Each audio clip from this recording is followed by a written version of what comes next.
Narcissists will use any underhanded method in order to remain in contact with you, to feel like they have some type of control. They will use third parties, they will use friends, they will use events, deaths, parties, birthdays, whatever that they can to keep you locked in the cycle with them. What's going on, y'all? I am Lodonis, Ravenwolf, Dragonstorm, you Seer and Sage. Please hit the like button, share out this link, subscribe if it's your first time here. When you go no contact, when you have completely cut off any access the narcissist has to you, they will do whatever it takes to reassert that bond between you. Remember, the narcissist is the center of their own world. All right, they believe everybody's a plaything, everybody's a part of their game. They are addicted to games. They have addictive personalities. They don't know how to stop. So they're going to believe that you still want to be a part of the fantasy that they're playing. They believe they always have you on lock because they've traumatized you, triggered you. I mean, it doesn't matter if it's a family member or if it's an ex. They believe they own you. You're a part of their game. You're a part of their system, and they need supply. So they're going to try and contact you through third parties. When this happens, recognize it. You feel that energy. You know the energy of Narc X. You know the energy of that narcissist in your life. When you start seeing similarities in any type of contact, correspondence, messaging that even feels like your like the narcissist in your life, get them back at your life. I mean, they're desperate. They're nuts. They're trying to get supply. They don't care about you. They don't care about their kids. They don't care about anybody else. All they care about is keeping the game going, keeping the traumatization going, keeping the trauma bond alive. If you've healed, you've gone no contact, I don't care who they are. I don't care if they're your parent. I don't care if they're your brother, sister, cousin, if they're an ex, whatever they are an energy vampire. They're there to drain you. Your only function in their life is to sustain their false ego, their fragile self, to keep the drama going, keep the games going.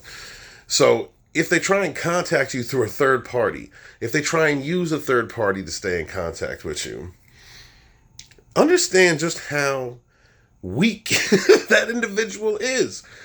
They want to create problems for which there is no solution. They want to keep the drama alive.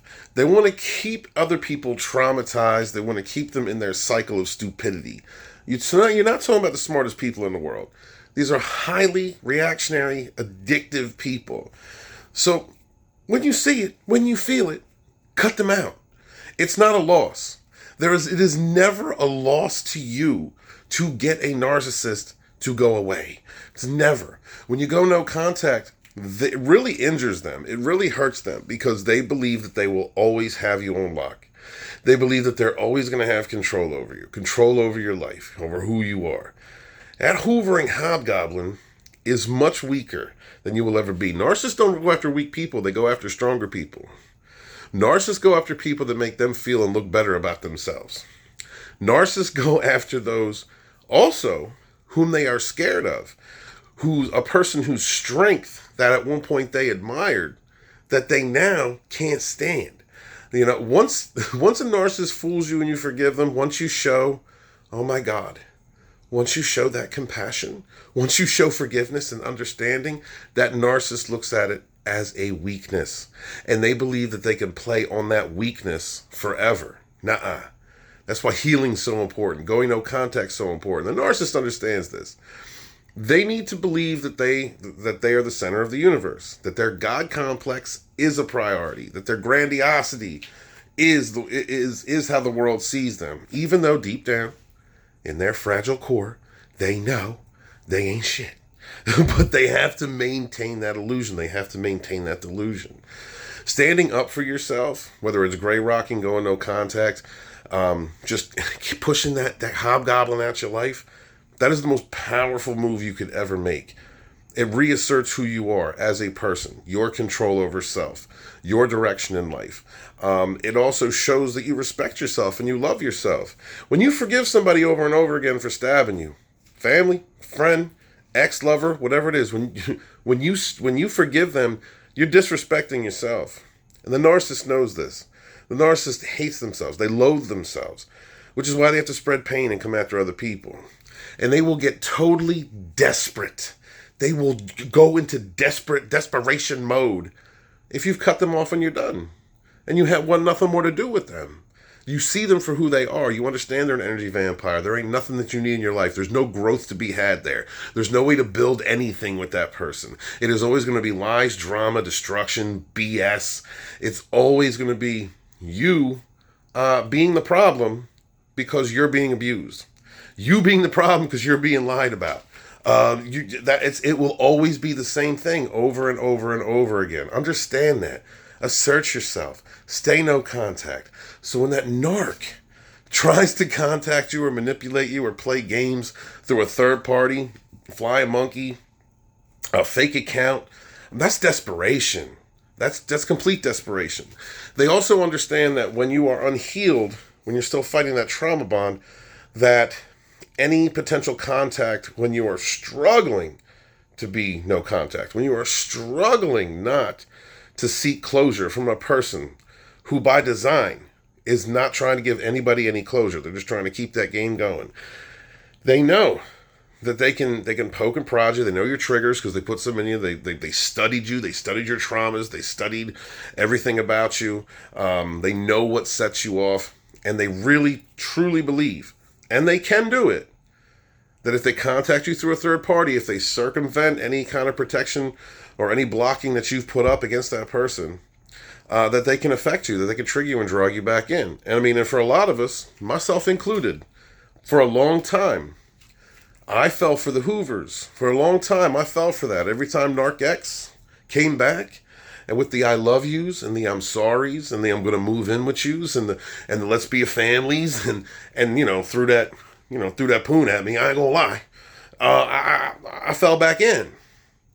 It's being no contact is king. Being no contact, not caring, just putting your foot down, loving yourself more, being a friend to yourself more, and not standing for that nonsense really gives you that inner strength, that inner peace, that sense of self that you lost when you allowed someone to manipulate you. Narc X, narcissist, narc dad, mom, whoever they are, is going to use any means at their disposal to get back in your life once you are done. And you know it. You know the signs. You can feel it. Don't ignore your instincts. Don't ignore your intuition. Cut it out. Cut that person out. Sometimes when you have to get rid of cancer, you got to cut out that healthy tissue too. So anybody that still associates with that narcissist, anyone who still is around that narc, you got to cut them out too. Your peace is paramount. Your peace is more important.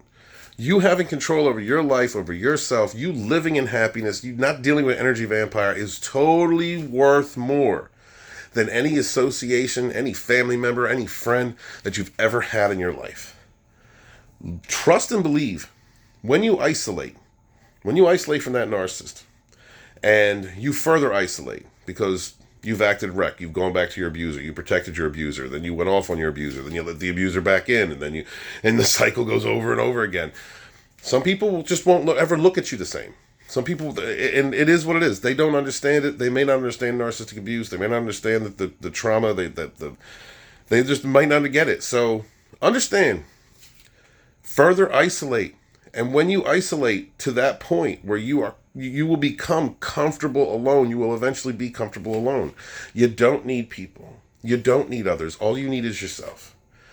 So if Narc X or Narc whoever in your family tries to circumvent no contact by reasserting some type of control, by playing those games, just like a laughing toddler. Oh, I fooled them again. That's how they get off. How sad of an existence. Just think to yourself, how sad of an existence is it for a person to play those type of games, to not have any kind of life, to not progress in their lives, but instead expend all this energy just trying to keep people trapped in a game like it's a freaking soap opera, like a toxic soap opera. That's all they care about. It's not worth having in your life. When you see it coming, when you understand that Narc X, Narc whoever, is trying to get back into your life through a third party, cut them out. You don't need it. You're more powerful without it. You're a better person without it. You know this. Listen to your instincts. Love yourself. Be a friend to yourself. Thank you guys for being here. Please subscribe if you would. Hit the like button, comment, tell me about your experiences or what you think. Be good to yourselves, be good to each other, and never again suffer that fool.